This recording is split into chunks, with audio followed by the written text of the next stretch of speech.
Hello, grade 3. How are you today? I hope you're fine.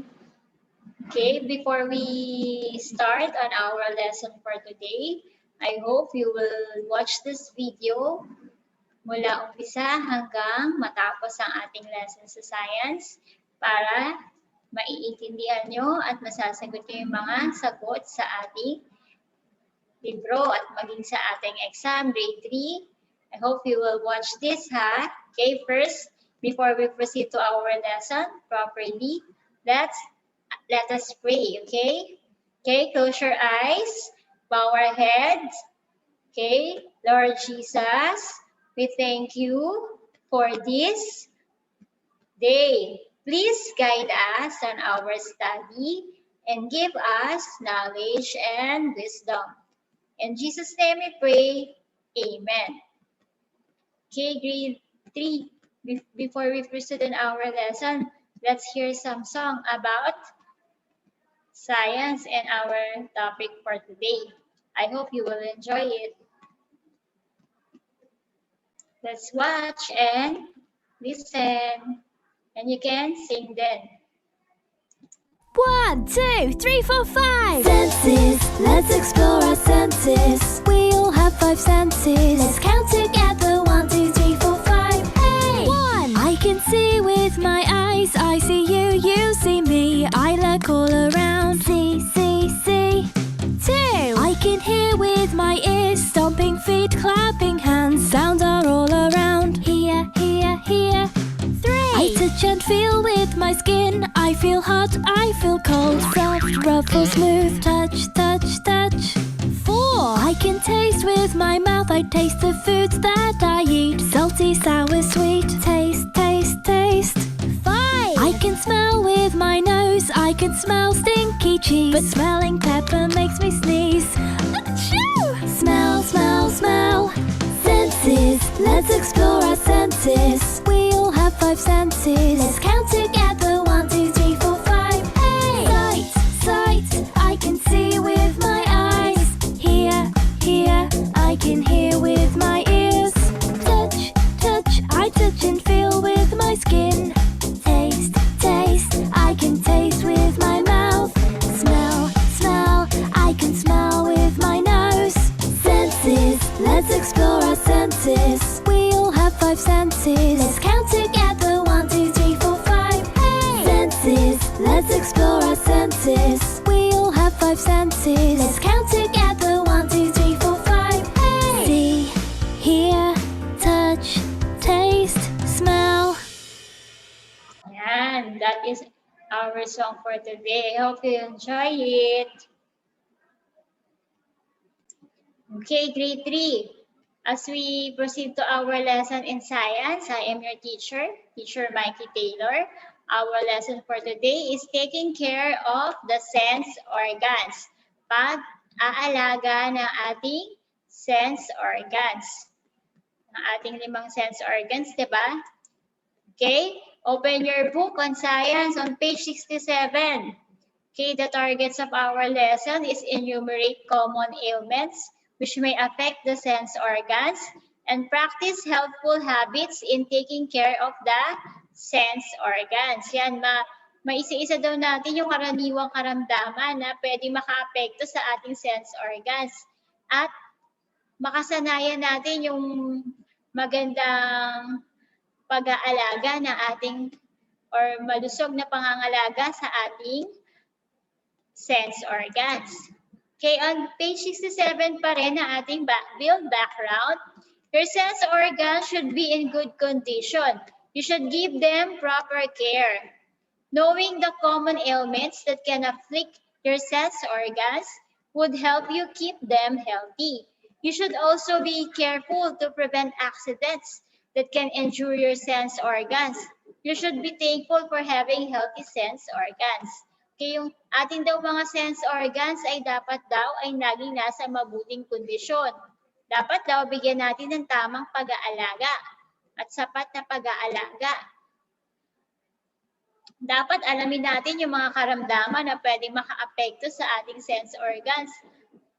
at makakatulong para mapanatili na magkaroon tayo ng malusog na sense organs. At dapat lagi tayong mag-iingat para maiwasan yung mga aksidente na pwedeng mangyari sa ating sense organs. At dapat nagpapasalamat din tayo sa ating Panginoon dahil sa patuloy na pagiging malusog ng ating mga at maayos ng ating sense organs. Okay, let's go to on question po sa page 67 pa rin of your science book, sa below your book. How do you keep your sense organs healthy? Yan, paano nyo mapapanatili na malusog ang ating sense organs? Kayo, grade 3. Paano nyo mapapanatili? Write your answer on the blank. What healthy habits can you practice to take care of them? Ano yung mga pwede nyong gawin para alagaan sila, ang ating sense organs, ang ating eyes, nose, ang ating mouth, ang ating ears, ang ating skin. Okay, on page 60 or page 70, yan, sa level up. Common ailments of the eye. Ito na yung pangkaraniwang karamdaman sa mga mata na pwedeng magkaroon tayo sa mata pag hindi natin naalagaan ito. Unang-una is number 1 is sore eyes. It's caused by viral infection. A person with this ailment has red eyes with a milky white discharge. It is called conjunctivitis. Yan, dahil kaya doon nagkaka-sore eyes dahil daw sa viral infection ng isang tao na may karamdaman or merong mapulang mata na parang merong milky white discharge, may puti-puti sa mata niya o kaya nagmumuta at namumula. Ang tawag doon ay conjunctivitis. Ang pangalawa naman ay stye o sa Tagalog ay kuliti. Is an infection characterized by the growth of a small boil at the margin of the eyelid. Dito sa pilik mata, para magkakaroon ng bilog. Diba? May tutubo siya na bilog or maliit na bilog na dito sa ating eyelid, sa ating talukap. Na para siyang kaganon, lobo ng bilog. Yun ay kuliti sa Tagalog or English ay sa stye. Yun yung mga pwedeng karamdaman sa mata, sore eyes and stye or kuliti. Next naman daw ay common ailments sa ating mga tenga. Common ailments sa ating ear. Pangkaraniwang karamdaman na pwedeng maranasan ng ating hindi natin na pangalagaan ng maayos. Number 1, ear discharge. Yan, magkakaroon doon na parang mag-discharge, magkakaroon ng tubig yung tenga. Kasi nga, o kaya dahil sa meron kayong sipon, sobrang grabe ng sipon, kaya nagkakaroon ng ear discharge. And number 2, infected earwax. Yan, yung nanigas na or matagal na hindi nalinis na tutubi sa tenga na pwedeng maging dahilan ng sakit sa tenga o laging may earache ka, ay ka nakakaramdam ng pananakit ng tenga dahil sa impacted earwax. Pangatlong ailments ay tinnitus. Yan naman daw yung hearing ringing or roaring sounds, yung nakakarinig ka ng ugong sa tenga mo. Ang tawag doon ay tinnitus. Pwedeng maging karamdaman. Yan ang tatlong pwedeng maging karamdaman ng ating mga tenga kapag hindi na pangalagaan. Common ailments of the ear. Ear discharge, impacted earwax, and tinnitus. Okay, next is common ailments of the nose. Yan naman daw yung mga pangkaraniwang karamdaman na pwedeng maranasan ng ating mga ilong. Una, common cold. Sipon. Diba? Nagiging dahilan ng mga pag may mga virus kang nalanghap. Yan, mataas yung kanyang contagious. Diba? Kapag common cold. Sipon, matinding sipon. And pangalawa, number 2, common ailments of the nose is nosebleed, pagdurugo ng ilong. Yan, caused by breathing, dry, or injury of an inside part of the nose.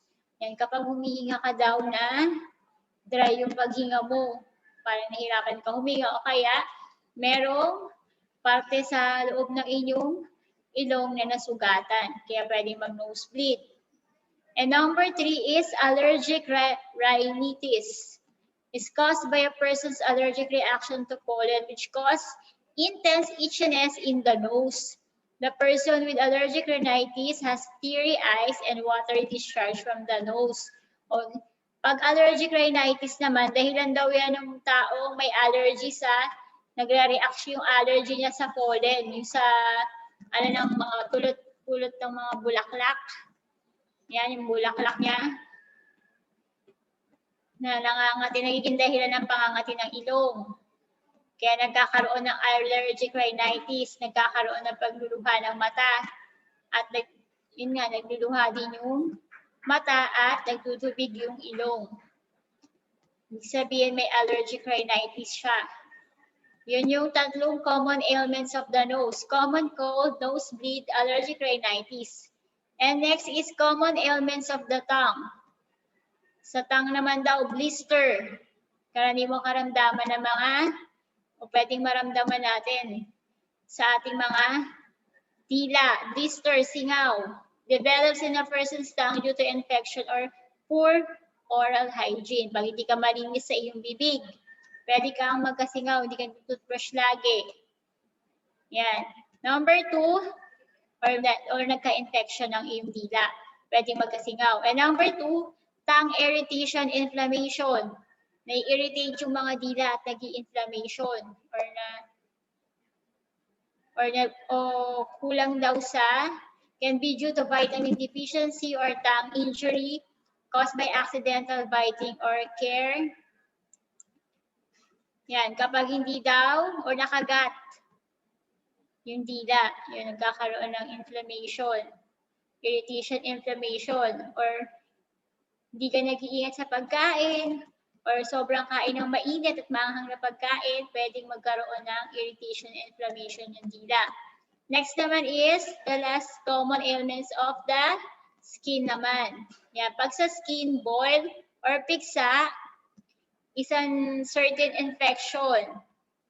Isang infection of certain skin glands or hair follicles because of poor health and dirty clothing. Pag nagkakaroon daw ng piksa, kasi yung hair follicles daw dahil sa hindi maayos ang iyong kalusugan o kaya madumi ang iyong mga damit na sinusuot. Kaya nagkakaroon ng piksa dun sa hair follicles mo. Pangalawang ailments of the skin is scabies or galis. Yan, pangangati, intense itching of the skin caused by an itch mite, a tiny organism that lives and hatches its eggs on human skin. Yan, dahil daw sa pangangati. Or dahil meron maliit or surot. Kaya nagkakaroon ng galis na nangingitlog sa balat ng tao kapag nakagat ka nung itch mite na yun. Pangatlo, prickly heat or heat rash. Yan, or bungang araw. Yan, naranasan yan usually, of course, during summer when days are hot and dry. Children develop skin irritation causing redness and itchiness. Yan, nangyayari yan during summer daw, vacation. Mainit at matuyo ang ating panahon. Ang mga bata nagkakaroon ng iritasyon sa balat. Nagiging mamumula at nangangati ang balat nila. And number 4, seborrheic dermatitis. Seborrheic dermatitis or dandruff. Yan. Balakubak. Yan.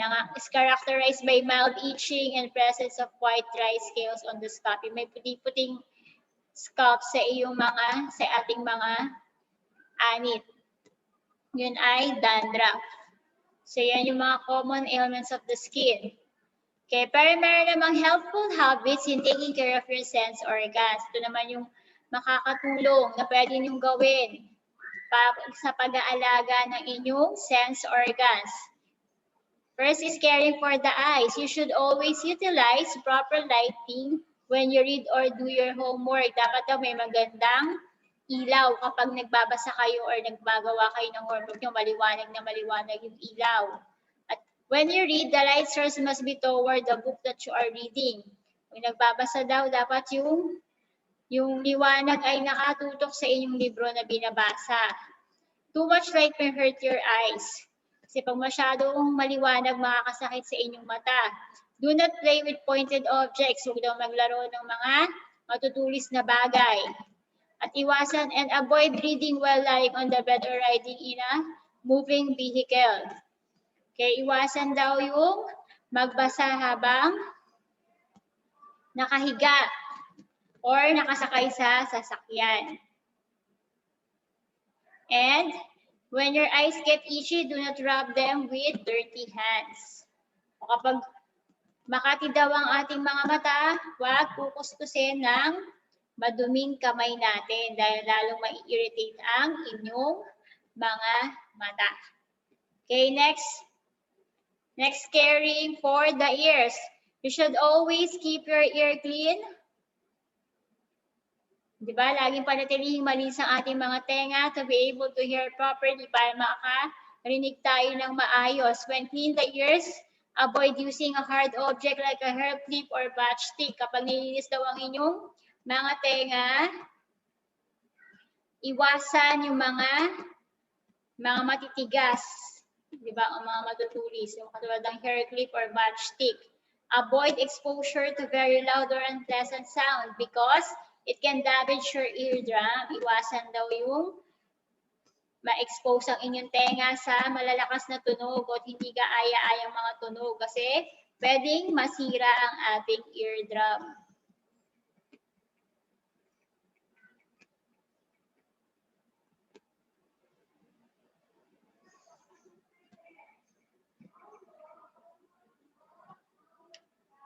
Next is caring for the nose. When you have a bad cold, do not blow your nose too hard. O kapag may sobrang sinisipon ka ng matindi, wag suminga ng napakalakas. It is better to use a soft tissue, cotton, or handkerchief when cleaning your nose. Hard cloth can scrape the soft lining inside your nose. Mas maganda daw gumamit ng soft tissue or ng bulak or ng panyo na malalambot kapag nililinis ang inyong mga ilong. Kasi kapag matitigas na tela, pwedeng magasgas ang soft lining ng loob ng ating ilong. Next, caring for the tongue. Tasting food that is too hot can burn your tongue. Make sure to let the food cool a little before eating and tasting it. Yan, sa pag-aalaga daw ng ating mga dila, sa pagtikim ng mga pagkain, huwag daw masyadong tikman, lalo na kung sobrang init, pwedeng masunog yung ating mga dila. Kailangan daw palamigin ng kakaunti bago kumain o bago lasahan ang ating niluluto. Pangalawa, brush your teeth properly. It is a healthy habit to keep the tongue clean. Wipe it with soft, damp cloth or cotton. Siyempre, pag nagbabrush ka ng tama ng inyong ipin, ibabrush mo rin yung inyong dila para luminis siya. At pwede mo siyang punasan ng malambot na tela or cotton para hindi magasgas ang ating mga dila. Next is caring for the skin. Take a bath regularly to remove dirt and perspiration from your skin. Yan. Maligo araw-araw para matanggal yung dumi at yung pawis sa ating mga balat. If the skin gets irritated, avoid scratching it. Kapag na-irritate yung balat, wag kamutin. Eat fresh fruits and vegetables. Drink at least 8 glasses of water a day. Yan, kumain ng mga sariwang prutas at gulay at uminom ng 8 basong tubig sa isang araw. And avoid going near hot objects. Yan, iwasan tumabi sa mga may init na bagay. O kapag, if you need to touch anything hot, use a protective material to avoid burning skin. Yan, kapag kailangan yung hawakan ang bagay na mainit, gumamit muna ng isang protective material, sapin. or ng makapal na tela para hindi kayo mapaso. Hindi mapaso ang iyong skin. Okay, that is our lesson for today in science, taking care of our sense organ and the ailments, mga karamdaman na pwedeng maranasan natin sa ating sense organ, sa ating skin, sa ating tongue, sa ating nose, sa ating ears and eyes. I hope you've learned something, and also dun sa mga ailments. Okay, remember, some ailments can affect the different sense organs. Keeping the body strong and healthy can keep the sense organs in good condition. Practice healthful habits in taking care of the sense organs. Yan, yung mga remember that. So wrap up natin about our lesson in taking care of our sense organs. Okay? You can go to page 74 of your science book. Answer letter A, our checkpoint. Read each sentences carefully. Write true on the blank if it is a helpful habit in taking care of the sense organs. Sulat niyo daw yung true sa blank kapag nagpapakita yon ng pag-aalaga ng tama ng sense organs. Kapag white, wala kayong isusulat. 1 to 10 yan. And doon sa activity nyo, sa hands-on activity nyo sa page 69. Turn your book into page 69. What healthy habits show your proper care of the sense organs? Yan, mag-checklist nyo. Checklist yan, materials, procedure, basahin. Read each sentences carefully. Draw a smiley face in the box if it shows proper care of the sense organs. 1 to 10 din yan. Lagay niyo dyan sa box ang smiley face kapag nagpapakita ng tamang pag-aalaga ng sense organs. Answer it. I know, kayang-kaya niyo yan if nakinig kayo mula umpisa hanggang matapos. And your probing questions, answer it. Why you should not blow your nose too hard. And number 2, what should you use to clean your nose? And conclusion. Answer your conclusion. Yan, grade 3. I hope you listen on our lesson for today in Science 3.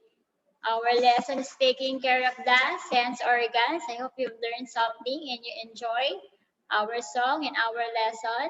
And you can answer it correctly because you listen. Okay, this is our assignments. Do page 68 and 76 of your science book, activity 6 and English and science. Okay, it ends our lesson for today. Goodbye, grade 3. I hope you learned something. Goodbye. See you on our next class. Bye, grade 3.